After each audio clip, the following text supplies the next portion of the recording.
My name is Grace Mercer, and in my family, that usually means the afterthought, the person whose seat gets borrowed when company arrives.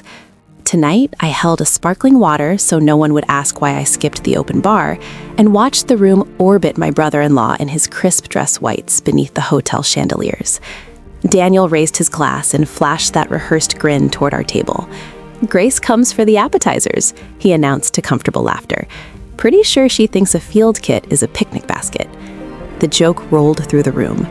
My sister's smile flickered, then she found something interesting to study in her lap. I pressed my thumb against the cold glass until the moisture ran down my wrist, and let the laughter wash over me like water over stone. Old habit. Breathe in, let it go. Don't hand them a story. A cellist pulled something slow and forgettable through the air. Waiters moved in quiet, practiced loops. And near the entrance, a man stood completely wrong. Everyone else carried the looseness of celebration. Loosened collars, chairs angled open, bodies leaning into conversation. He had none of it. His eyes ran a circuit. Door, crowd, door. And his right sleeve hung with a weight that didn't match the fabric. I took a sip I didn't want. The glass barely kissed my teeth. My pulse didn't race, it tightened. The room sharpened around me. The scuffed leg of the podium, the sluggish blink of the security camera, the way Daniel's hand sat against my sister's lower back like he was signing a deed. I set the glass down and rose. Nobody turned. That was fine. Being overlooked is its own kind of weapon, if you know how to hold it.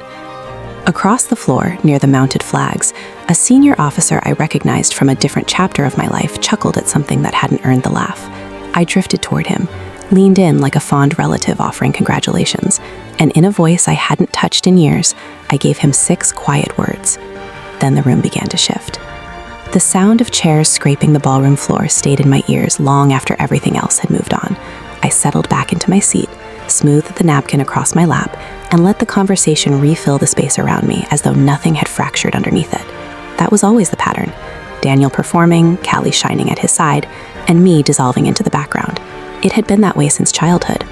Callie was the brilliant one, quick in class, graceful everywhere else, the daughter our parents described to neighbors with poorly hidden pride. I was the other one, slower to speak, better at noticing the things that slipped past everyone else. Back then it felt like a deficit.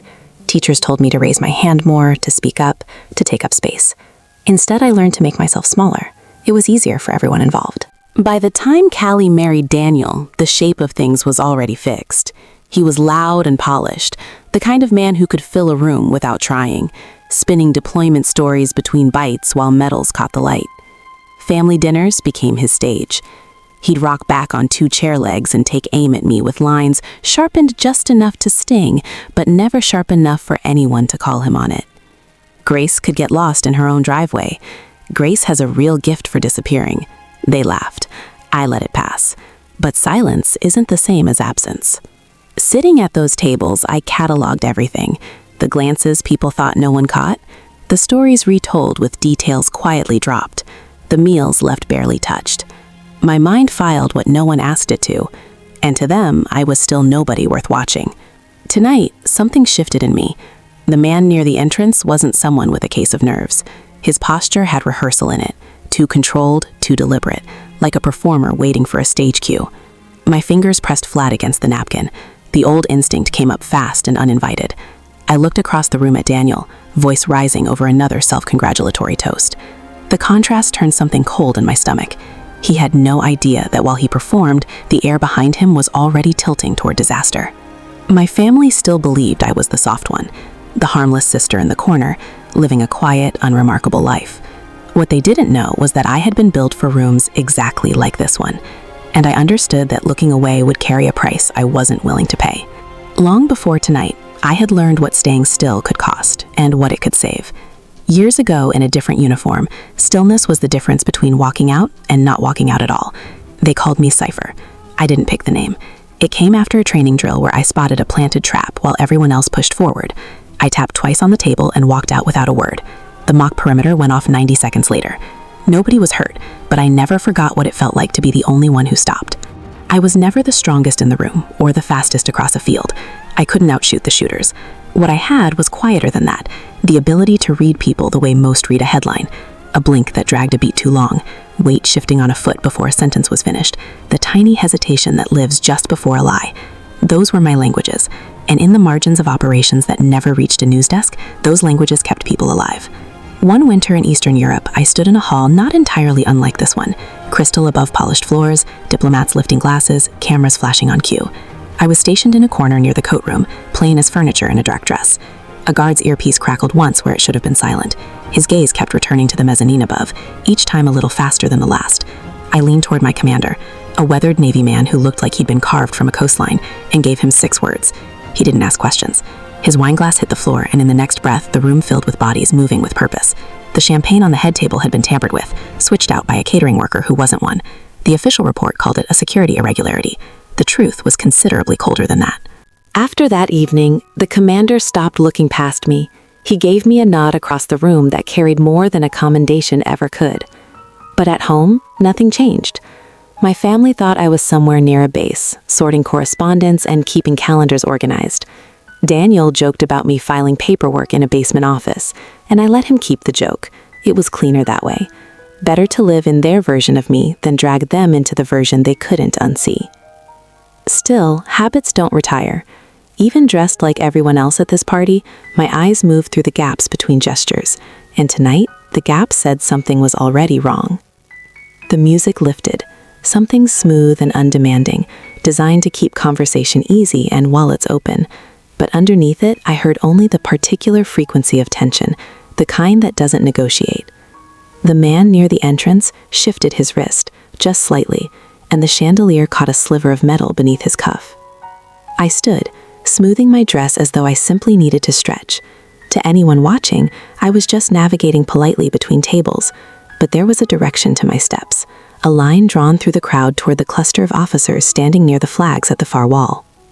He was there, the commander I had once whispered to on the other side of the world. His hair had gone thinner and his spine had stiffened a little more, but the way his eyes moved through a room hadn't aged a day. He was laughing at something a junior officer had said, though his expression never fully committed to it. He hadn't recognized me yet, not like this, not as Grace, the overlooked sister-in-law in borrowed heels. I leaned in as though offering a quiet congratulation. My lips barely moved. Third column, right arm, loaded. His head turned. His eyes found mine. For one suspended moment, the ballroom dissolved, and we were standing in a foreign corridor thick with cigarette smoke and something that never quite left the walls. Then he said one word that collapsed the years between us. Cipher. A single raised finger, barely a gesture. But within seconds, 4 people in dark suits peeled from the walls like they had been waiting for exactly this. Guests gasped as the man near the entrance was taken down before his hand could finish its movement. A scream cut the air. Glass broke somewhere. Then a silence dropped over the room like a curtain.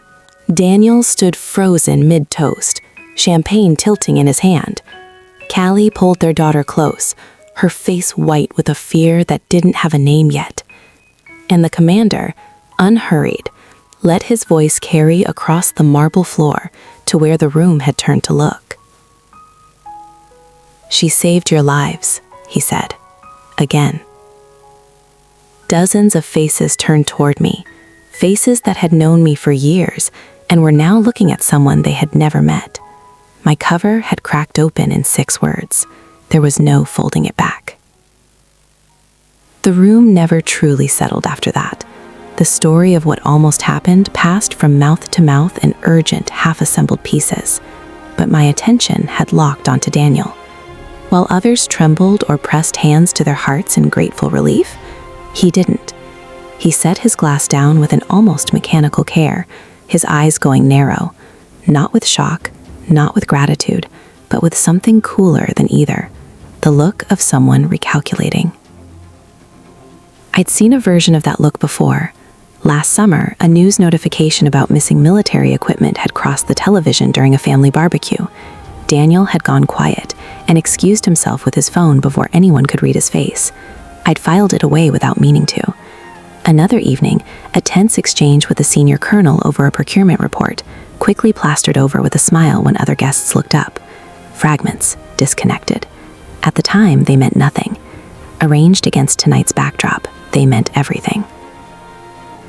Callie touched his arm, saying something meant to steady him. His eyes kept moving, searching the room the way you search when you're afraid of what's about to surface. The commander gave orders to aides nearby, but he kept returning his gaze to me with that settled, knowing weight. I stayed near the edges of the room, but I was no longer invisible. I could feel the recalibration happening in real time. Guests trying to reconcile the woman Daniel had spent years dismissing with the woman who had just redirected the entire evening. Daniel still wouldn't meet my eyes, but I caught the small tightening in his jaw each time my name moved through a nearby conversation. I had spent my life reading exactly that kind of tell, and it told me that Marcus Hale was not simply a decorated officer with a crowded trophy case. He was carrying something he hadn't put down. The understanding settled into my chest like cold water. Doubting a stranger was reflex.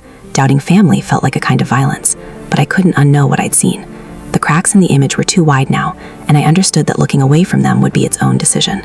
I didn't go at him directly. Direct is loud, and loud closes doors. Instead, I slipped back into the discipline I thought I'd retired. Late nights, careful searches, contacts in places most people don't know to look. The first thread appeared in a set of transport records. A shipment of communications equipment marked for overseas deployment never arrived at its destination. The paperwork listed a delay, but the authorization code traced back to Daniel's division. Taken alone, it looked like an administrative error, the sort of thing that gets buried under routing corrections and ignored. But the same fingerprint kept appearing. Protective vests redirected, field medical kits unaccounted for, radio units vanishing between point of origin and delivery. I sat with those records until the screen's light was the only thing in the room. To someone else, they were noise. To me, they were a path, and every branch of that path bent back toward Daniel. His name never appeared in plain text, but the authorization trails, the travel windows, the pattern of promotions among people adjacent to the gaps, they built a picture only one person could stand in. I thought about his voice at our family table, filling the room with stories about sacrifice and duty. I thought about the soldiers somewhere, waiting on gear that had been quietly rerouted before it could reach them. I tried to imagine telling Callie. I couldn't find the sentence. She still looked at him like he was the most reliable thing in her world. My niece believed in him without reservation, the way children believe in the people who carry them.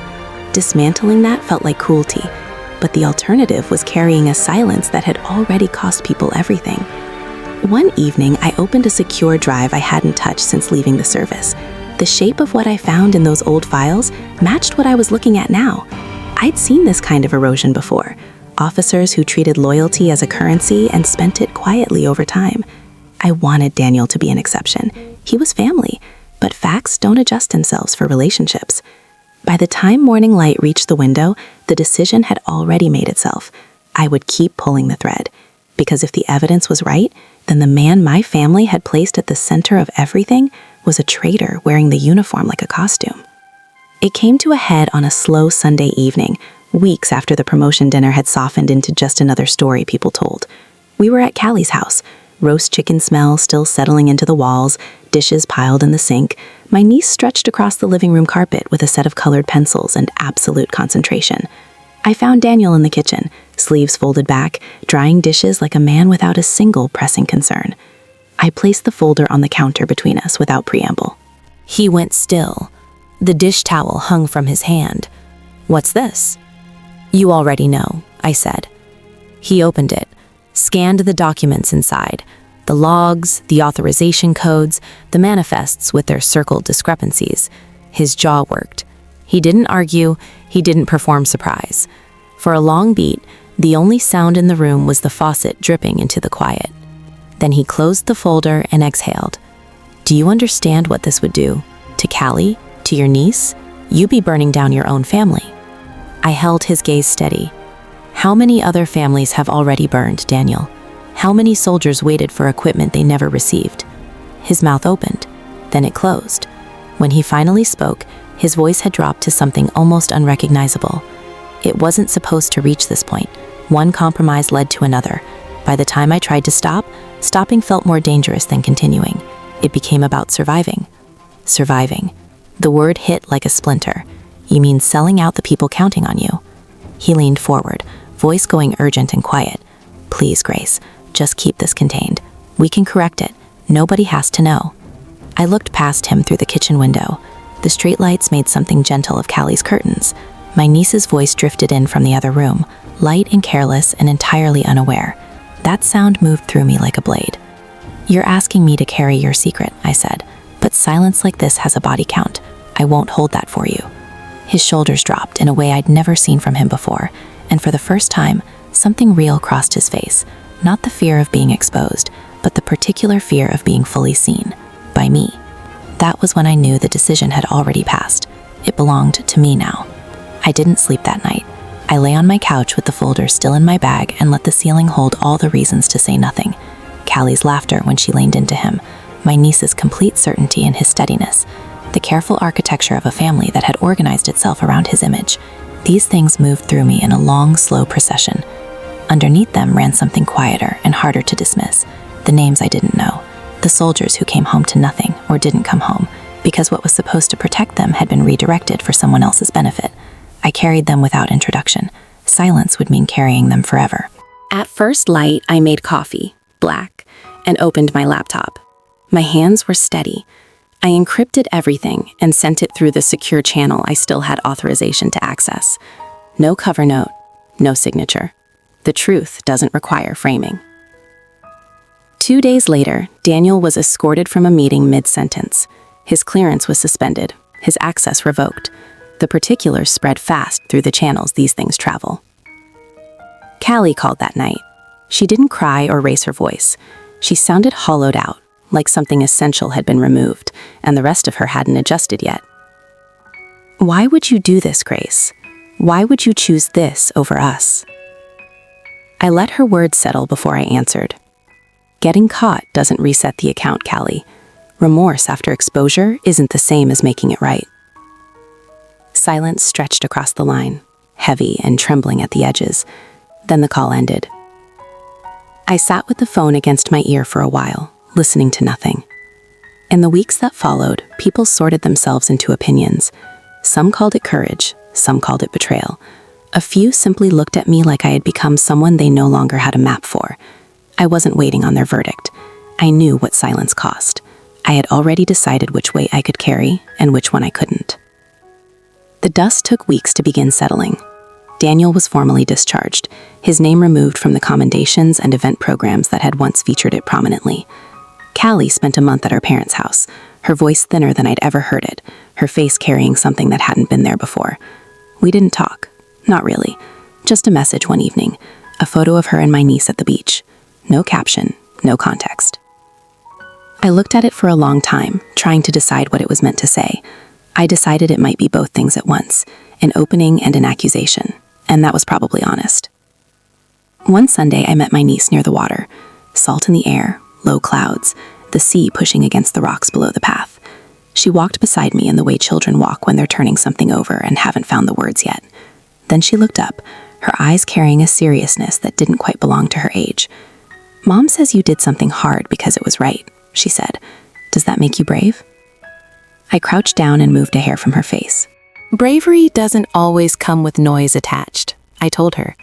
"Sometimes it just looks like standing somewhere alone after everyone else has gone."